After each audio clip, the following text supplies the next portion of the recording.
How's it going, everybody? Today I'm going to make a tier list video for all of the grass Pokemon inside of Pokemon TCG Pocket as of release. So, right now I have three tiers. I have Solid, I have Mid, and I have Pass. Basically, Solid is stuff that I consider to be, competitively viable. Mid is stuff that is not necessarily amazing. And Pass is something that you should probably just not even consider for your deck. But, let's start off with just the grass ones, and we'll get right into it. So, I'm going to start by saving everyone some time and just throw everything that is not necessarily viable or even usable into the pass tier right now. So, just to get some stuff out of the way.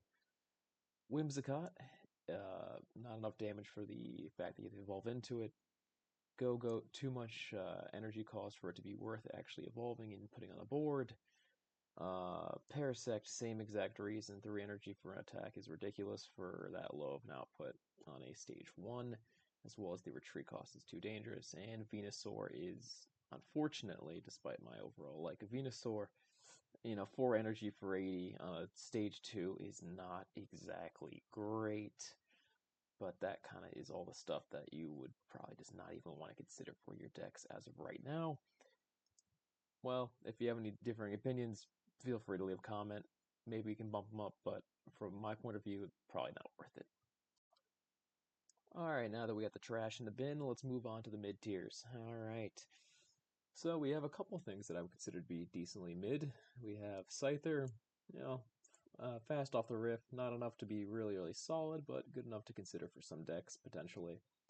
Beedrill, the fact that you've evolved 2 stages into it and it does 70 is, alright, but I think there are better options, but it's not the worst thing in the world, so it's going to go into mid. Next up, we have Pinsir. It's a bit of a gambler's move, so, in certain situations, if you roll high, you get 2 heads and a coin flip, you're doing solid damage, or you can do absolutely nothing. 90 HP is enough bulk to survive, and it's, it's not too bad overall. I don't think it's amazing, but it's certainly a fun card, and I think it could be usable in some decks. Executor. I am considering putting this in the trash. If there's something between mid and pass, it would go into there, but 1 energy for 30, flip a coin on a stage 1 is not the worst thing in the world. It's easy to get off, but the 3 retreat cost makes it kind of risky. The HP is solid, and there are better options, so it's not going to go into solid, but I think it sits near the bottom of mid. Then we got Venomoth. The reason it's higher than Whimsicott is because the poison causes some mind games, and the 30 damage output is not necessarily amazing enough to go past solid. If it did 60, I could put it into solid, but for a stage 1 80 HP Pokemon, it's alright. I put it above Executor, maybe below Pinsir.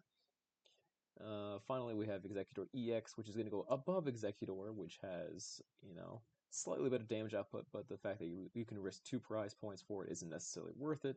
And Venusaur isn't going to at the bottom of mid.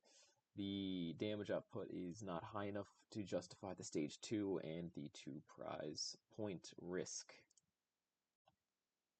Finally, we got the final 4. Here we go. We're going to go in order, actually, here. We're going to start off with Vileplume, I think, at the bottom.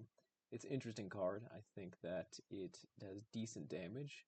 The energy output for it is a bit high, but the fact that you can sleep somebody in a game where there currently isn't any switch cards is pretty solid, honestly.